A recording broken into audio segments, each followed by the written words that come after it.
something was walking in the fog below the fire tower. And every time it stopped, the radio clicked, like someone had pressed the call button with a wet thumb. Not spoken, not stag, just that little click. Then 3 soft knocks came from the trapdoor under my boots. It was the 3rd night of rain in the Olympic Peninsula, sometime near the end of September 2004. Out there, weather settles into your bones and stays. The clouds had sunk low enough to erase the ridge lines. The spruce and hemlock below the tower looked less like trees and more like a single dark surface breathing in the wind. My spotlight hit nothing but milk-white mist. Still, I knew something was circling the legs of the tower. I could hear it in the pauses. Branches bending, gravel shifting. One slow lap after another. Then I heard my own voice come out of the radio on the desk behind me. Calm, clear, close. Don't look down. I know why most people find this channel. You want to know what waits where the roads end, where the tree line makes its own decisions. If that's you, stay with me. Listen all the way through. Back then, I wasn't a ranger yet. I was a seasonal fire lookout above the Hoh River drainage. The forest crowds itself so thick there, it feels ancient. And it has nothing to do with beauty. People think of national parks as clean wilderness. The Olympic Backcountry isn't like that. It's wet rot and moss. Nurse logs the size of train cars. Ravines so steep, a man can vanish 10 feet off the trail. The trees there don't creak. They groan. The ground doesn't dry. It ferments. The tower sat above a stretch of timber where old burn scars grew crooked. On bad days, I couldn't see the bottom of the stairs. My job was simple enough. Watch for smoke, log lightning, stay put. There was a small stove, a cot, and a desk. The kind of isolation some men ask for until they get it. And I asked for it. 2 years before I took that tower job, a kid went missing off the High Divide Trail. He was just 8 years old, out on a late summer hike with his uncle. Thin little guy, bright red jacket, gap in his front teeth. I was part of the search team back then, just a contractor with way more confidence than sense. We spent 6 brutal days combing through alder tangles and steep riverbanks. The dogs lost his scent twice, and the weather started turning on us fast. On day 5, I found a small boot print in the mud where there shouldn't have been one. It was a half-mile upslope from our grid, sharp-edged and fresh. It pointed straight toward a drainage so choked with downfall that nobody wanted to go through it. I called it in, but my supervisor took one look and said we were losing daylight. He told me 100 things leave marks in wet ground. Said grief makes people hear hope in bad info. And he made us turn around. That night, the rain came down hard and washed the whole slope clean. We never found him. You can tell yourself procedure keeps everyone safe, but eventually you wake up tasting wet soil. I took the lookout job thinking the distance might wear the edges off that memory. Up there, my days got reduced to simple measurements. Wind speed, humidity, visibility. Just turning the forest into columns of data. That routine should have helped, but instead I started noticing things. The first was the sound. Whole sections of the slope below would just go flat at the exact same time, like the noise itself took a step back. The second thing was the map board. An older hiker came through in early September to wait out the fog. We drank burnt coffee, and right before he left, he asked me a really strange question. He looked embarrassed, but asked if anyone ever reported a woman calling for help near Hume's ranch. Said he woke up there once to a calm voice just asking, "Can anyone see me?" He hiked toward it for 20 minutes before he realized he was being led downhill. He kept rubbing his nose like he regretted even bringing it up. But he added one detail that really stuck with me. He said no matter how far he walked, the voice never got closer, like the forest itself was carrying it. After he left, I marked Hume's ranch on the board without really thinking. Just a tiny pencil mark on the topo map. But a week later, that mark was gone. I figured I'd just wiped it off by accident. So I marked it again. Gone the next morning. I was alone up there, so there was nobody to play tricks. Still, you explain things away when you don't want a company in your own head. The third thing, I couldn't explain. On September 28th, a storm front rolled in hard from the Pacific. By early afternoon, visibility dropped to 0. The radio kept fading in and out with weather, traffic.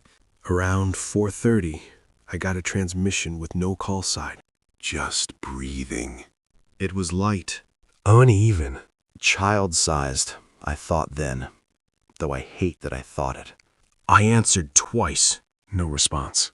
Then, just before the line went dead, something tapped 3 times. It sounded like it was hitting a hollow metal surface.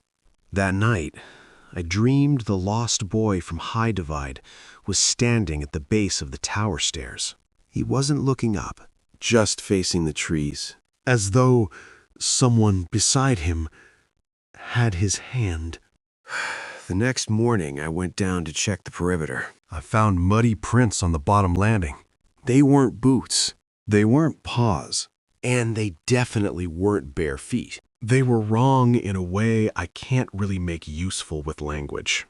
Each mark had the rough size and spread of a human foot, but the shape was just completely unnatural. The pressure points made absolutely no sense. The deepest part was the outer edge. It was like whatever made them leaned away from its own weight. The stride was irregular too. It wasn't living. It was correcting itself with every step, like it was learning where the ground would be in the dark. I didn't stay out on those stairs a second longer than I had to. I climbed back up, locked that trapdoor tight, and got straight on the radio. I tried to keep my voice steady, but dispatch probably heard how rattled I was. 2 days later, a veteran ranger named Del Mercer hiked up to my post. Del had been working the peninsula since the late 80s, and man, he looked like it. His face was just a map of sun damage and pale scar tissue. He was the kind of guy who never rushed a step or a sentence. I took him straight down to the bottom landing to show him those muddy marks. He just crouched there for a long time, staring at those weird pressure points. Del had this habit of waiting a full beat before he answered any question, like he was deciding if the truth was actually going to be useful. He finally stood up, looked me dead in the eye, and asked how long I'd been sleeping badly. I got pretty defensive. I told him my sleep schedule wasn't the point of those tracks. He just looked right back at me and said, "It usually is." After that, Del walked the entire perimeter of the tower in the freezing rain. He checked the storage shed and inspected every single inch of those stairs. Then he radioed in a totally routine equipment status. He was methodical and completely unbothered by the miserable weather. When he came back up to the cab, he didn't say much right away. Instead, he just stood at the west window for a long time, staring out. I remember him watching this one line of timber. The thick fog had snagged between the trunks in these vertical, ghostly strips. Before he packed up to leave, he turned to me with this dead serious look. He gave me a very specific set of rules. He said if the radio ever repeated my own voice back to me, I shouldn't answer it. I wasn't to look for the source, and I was absolutely not to go down those stairs after dark. I asked him if something like that had happened before. He just quietly said, "Not to me." When I pressed him, he told me about a search and rescue volunteer back in '91. The guy wandered 2 miles into a marsh barefoot, following a distress call that nobody actually sent. Dell said the tribes had older stories for places like this. But Forest Service guys like to pretend that ignoring the folklore makes them safer. He looked right through me and said some places don't want witnesses. They only want replacements. I laughed, but only 'cause I didn't want him to hear how scared I was. He left before sunset, heading back down the steep trail into the deep woods. I stood at the window and watched him go, tracking his green jacket through the mist. I kept my eyes on him until the massive dark trees finally swallowed him up, leaving me completely alone again. That should have been the end of it. But once a pattern starts, it doesn't stop. Every night, I'd hear something moving around the tower base, just taking its time, doing slow, patient laps. I stopped sleeping for more than an hour. I'd wake up freezing, looking at thick condensation on the inside glass. The heater was blasting, but the air felt heavy, like I wasn't the only one breathing in there. One morning, I found wet handprints pressed against the outside glass. 4 fingers and a thumb. But they were way too high up. Whatever left them was standing eye level with the window, not on the stairs. By October 6th, a hiker missed his check-in. Dispatch had us scanning the tree line, but my head was stuck on that little boy we lost 2 years back. When you're alone with guilt, it starts feeling like an expectation. Just before dusk, the radio clicked. I was standing right there when the voice came through. It was mine. My exact voice. My exact rasp. It just said, "North window." I completely froze. Then it came through again, a little softer this time. "Don't make me come up there." I panicked and backed up so fast I slammed into the shelf. Batteries spilled everywhere. The radio went dead quiet. I just stood there in the middle of the room, listening to the rain hit the roof. The woods outside were totally silent. Then something knocked once against the north wall. Just one polite little knock. A minute later, a new voice drifted up from under the floorboards. It was a little boy. He just said, "Sir?" Every instinct I had wanted to help him. Then he called out again, saying he couldn't see in the dark. For a few seconds, I actually thought about staying quiet. Part of me was praying it really was him, that I was getting a second chance. But then he said my name, my full first name, the one nobody out here even knew. That's when I knew. I snapped out of it and grabbed the emergency flare pistol from the storage box. The second my hand touched the trapdoor handle, the knocking stopped. Nothing but the wind rattling the wires. Whatever it was waiting for me. I pulled the heavy trapdoor open anyway. The stairs dropped into fog so dense it looked solid. My headlamp cut maybe 6 feet into the mist. The bottom landing was just gone in the white. There was no child down there, no animal, no person. But halfway down the stairs, something caught the light. It was snagged on a rusted bolt head. A strip of red fabric, dark with rain. It was a child's jacket material. The exact same shade as the coat from the search photo I'd carried 2 years earlier. I don't know how long I stood there with the trapdoor open. Long enough for my hands to go numb. Long enough to smell river mud under the rain, even though there was no mud that high on the ridge. Then, from somewhere below the fog, I heard Del Mercer's voice call up. "Found 'em!" That is what broke me. I started down. One flight, then another. The whole tower giving small, tired groans under my boots. I was moving on pure instinct. Halfway to the lower platform, I remembered Del was off duty that week. He was 40 miles away at headquarters. The thought landed too late. The fog below shifted.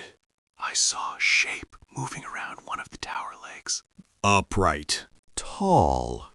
It wasn't coming closer exactly, but it adjusted whenever I tried to focus on it, like my eyes had become the thing it was steering. Then Dell's voice came again. But it was wrong this time. The words were separating in the middle. Found him. I fired the flare. The red light filled the fog. It made the world look skinned. For 1 second, maybe less, the whole underside of the tower came clear. The shape was not standing by the leg. It was folded around it. Arms too long? Jointed in places no arm should be jointed. Clinging to the beams and braces. As if it had climbed up from underneath and simply stayed there. Wrapped in the blind space below me, night after night. Its surface looked less like skin than soaked cloth. Tight over shifting parts. Where a face should have been, there was only a pale angle. Smooth, until the light struck it. It was just a blank mask. Then a mouth opened sideways, not wide. Sideways! And from that mouth came the voice of the missing boy, clear as memory. You left. I don't even remember climbing back up. My body just took over.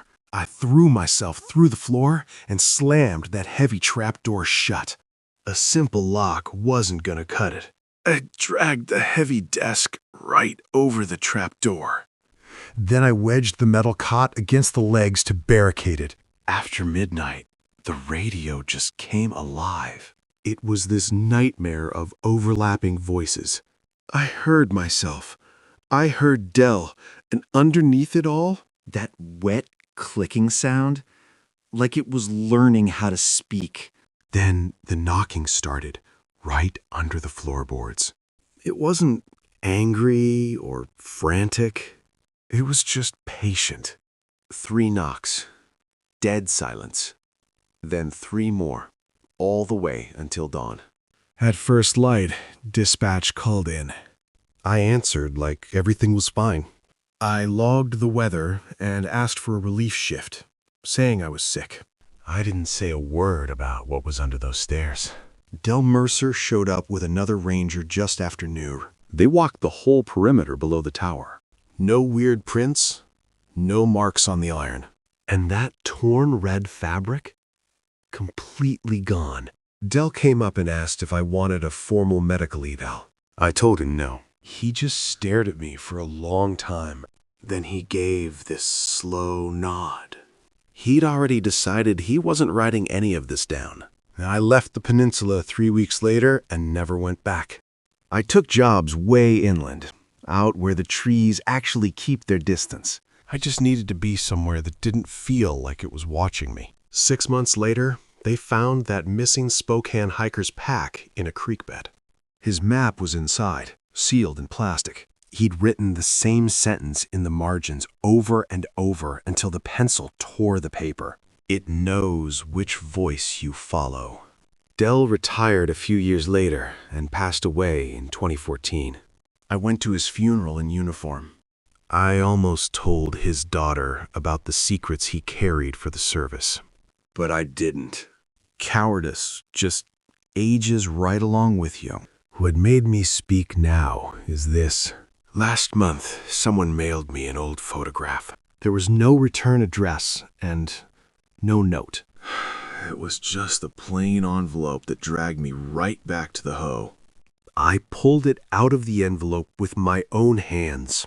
It was the tower on that ridge above the Hoh. It was taken from the tree line right at dusk. The cab windows were glowing amber. I flipped it over. On the back, in pencil, gone greasy with age, someone had written a message. It was just one sentence. You were right not to come down. I sat there, staring at those words. I was trying to figure out who could have been out there in the dark. I looked at that photograph for an hour before I saw what was wrong with it. I looked closer at the glowing window. There was a man standing in the cab. He was right at the north window. He was looking out into the fog. I checked the bottom corner of the picture. The photo was dated October 6th, 2004. It was the exact night the voice called me from under the stairs.